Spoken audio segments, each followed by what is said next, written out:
2020 did a lot more than keep us home. It made us tune in to other churches' live streams, and this gave us more music department ideas than we even know what to do with. The way we are using the internet to get ideas for song sets, medley ideas, stage layouts has its benefits and its drawbacks. As creatives, we're naturally drawn to church streams with good music, the latest songs, and a full band.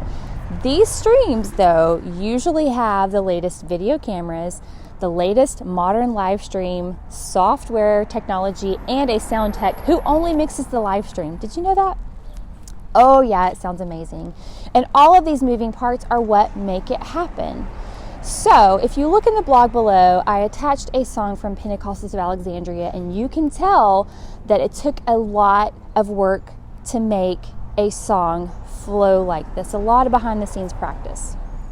Now, I totally support you striving to make your ministry the best it can be. In fact, the churches I have linked in the blog post are a few of the faves I go to for inspiration.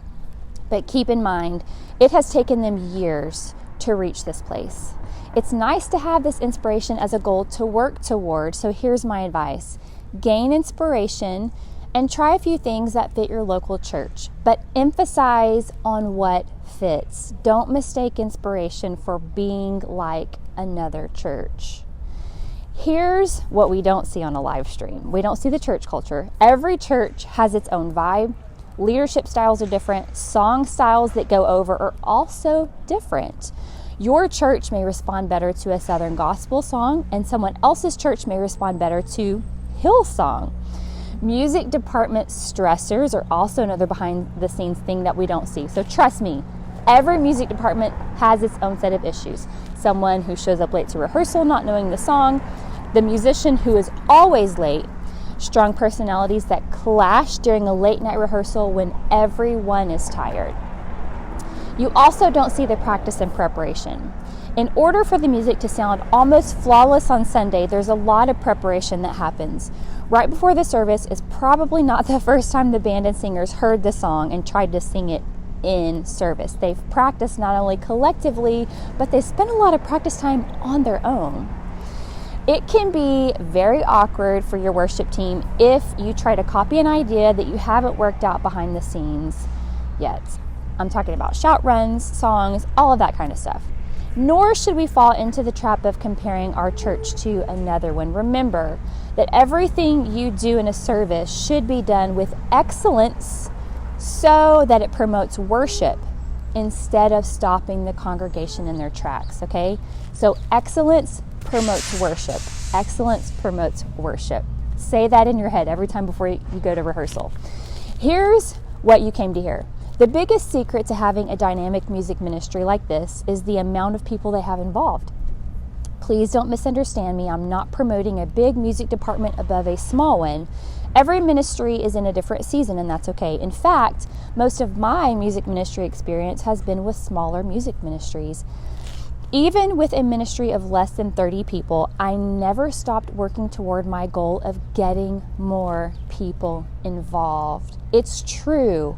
There is power in numbers.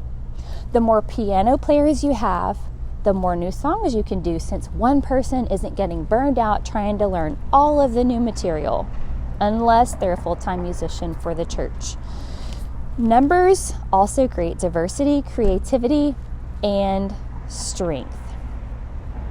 One of my ministry stints was under a great visionary who knew the art of developing leaders.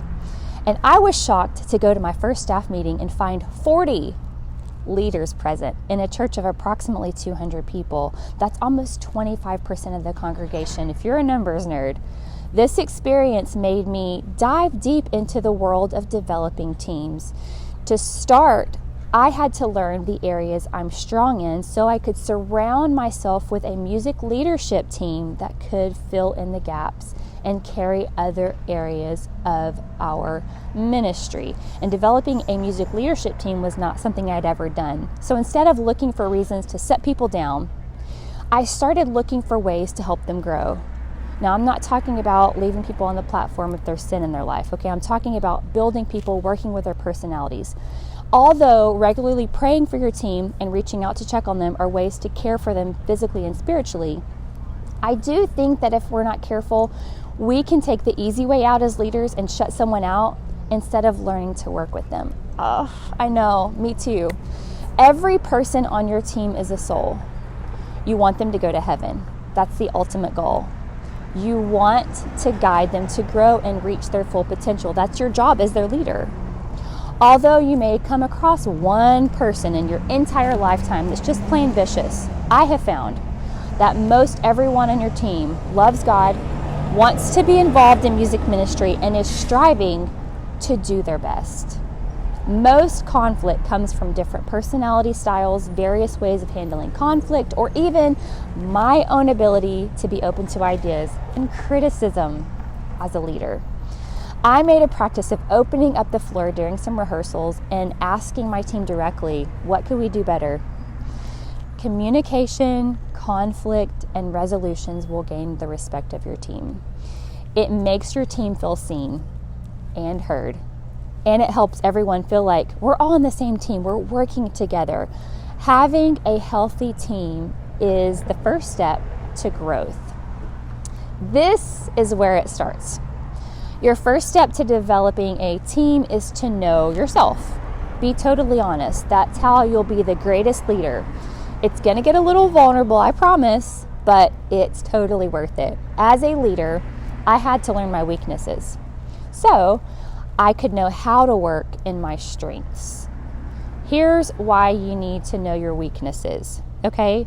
There is an entire article from Forbes that is linked in the blog that talks about if you focus on your weaknesses, you're actually wasting time. When I realized this, it was an eye-opener.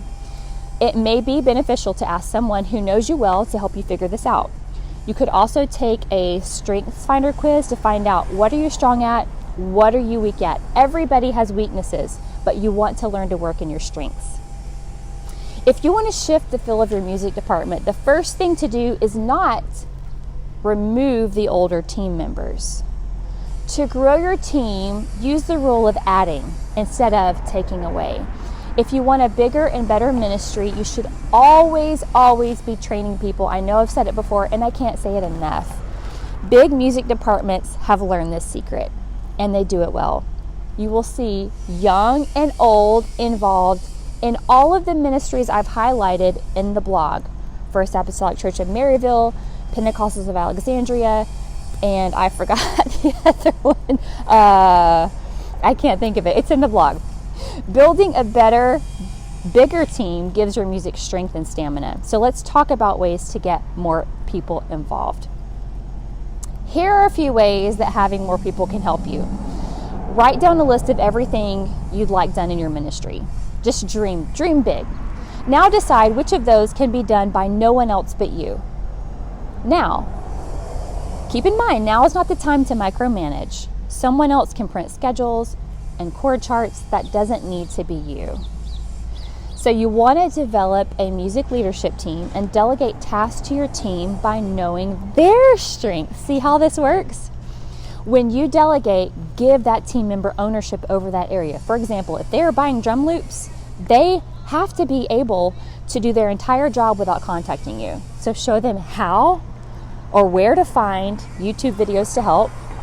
Encourage them to become an expert in their field. Seek advice from them, even if you know more than they do. That's going to build the stamina, they're going to believe in themselves more. So let the reins go. Have weekly or bi-weekly or monthly meetings to keep everyone on the same page. When everybody's working in their strengths, your team's going to be stronger. If you struggle with finding some things someone else can do, that means it's time to train people. See if you can point out all of the people involved in making a service happen. Write it down if you have to. Who does this? Who does this? Who does that? Okay? If you look at big churches, you'll see there's more than one person calling the shots. Long story short, it takes a lot of behind the scenes moving parts to build a dynamic music department. Don't be afraid to put in the work. Use your available resources, teaching videos, examples of other church live streams to show your team, to give them the vision of what you're working toward. Most importantly, don't forget the why of what you're doing. We're doing all of this. We're creating excellence so that the worship service can be incredible. We strive for excellence so that in service, we can truly lead in worship. The more people you have carrying the load, the more synergy you'll have to lead. Get more people involved. It will truly make the biggest difference.